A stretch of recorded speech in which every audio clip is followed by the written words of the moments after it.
Hi friends, welcome back to our channel Senapati's kitchen. ఈరోజు మన వీడియోలో బీరకాయ పాలు కర్రీ ఎలా చేసుకోవాలో చూడబోతున్నాం. ఈ కర్రీని అన్నంతో అయినా చపాతీతో అయినా తినొచ్చండి. తింటుంటే నోటికి కమ్మగా ఇంకా తినాలనిపించేలా ఉంటుంది. ఇంకెందుకు ఆలస్యం, ఎలా చేసుకోవాలో చూసేద్దాం రండి. ముందుగా 1/2 కేజీ బీరకాయలను తీసుకుంటున్నాను. వాటిని పై తొక్కంతా తీసుకోవాలి. తొక్క మొత్తం ఇలా తీసుకున్న తర్వాత ఒకసారి బాగా కడుక్కొని చిన్న చిన్న ముక్కలుగా కట్ చేసుకోవాలి.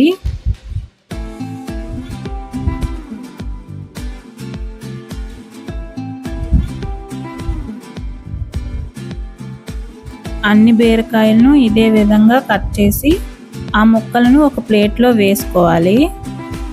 అలాగే ఒక 2 పెద్ద సైజు ఉల్లిపాయలను కట్ చేసి పెట్టుకోవాలి.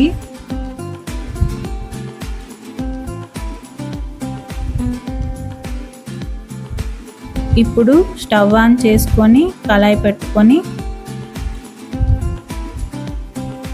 కళాయి వేడైన తర్వాత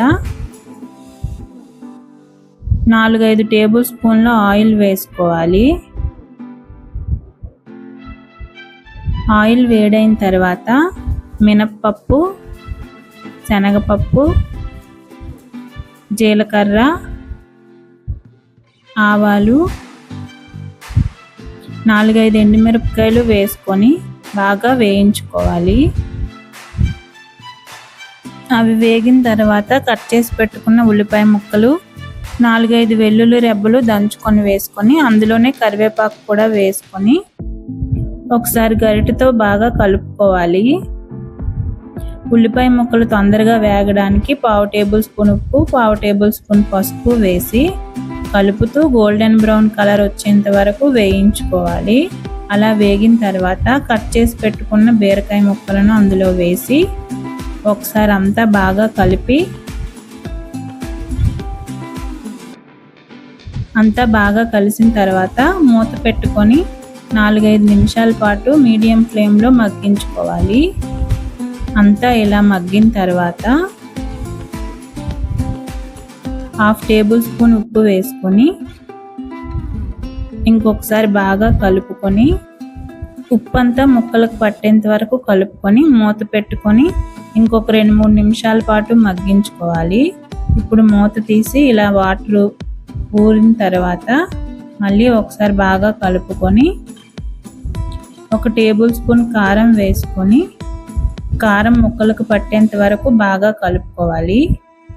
ఇప్పుడు మూత పెట్టుకొని సిమ్లో ఒక 2-3 నిమిషాల పాటు ఉడికించుకొని మూత తీసి ఒకసారి బాగా కలుపుకొని ఒక చిన్న గ్లాస్ పాలు అందులో వేసుకొని మొత్తం అంతా కలిసేంత వరకు బాగా కలుపుకోవాలి. ఇలా కలిసిన తర్వాత మూత పెట్టుకొని 2-3 నిమిషాల పాటు మళ్ళీ సిమ్లో పెట్టుకొని ఉడికించుకోవాలి. 2-3 నిమిషాల పాటు ఇలా వేయించుకుంటే సరిపోతుందండి. అంతేనండి, ఎంతో కమ్మనైన బీరకాయ పాలు కర్రీ రెడీ. ఈ రెసిపీ మీరు మీ ఇంట్లో తప్పకుండా ట్రై చేయండి, మీకు తప్పకుండా నచ్చుతుంది. అలాగే లైక్ చేయండి, షేర్ చేయండి. ఇలాంటి రెసిపీస్ ఇంకా కావాలనుకుంటే మా ఛానల్ని సబ్స్క్రైబ్ చేసుకోండి. Thank you for watching.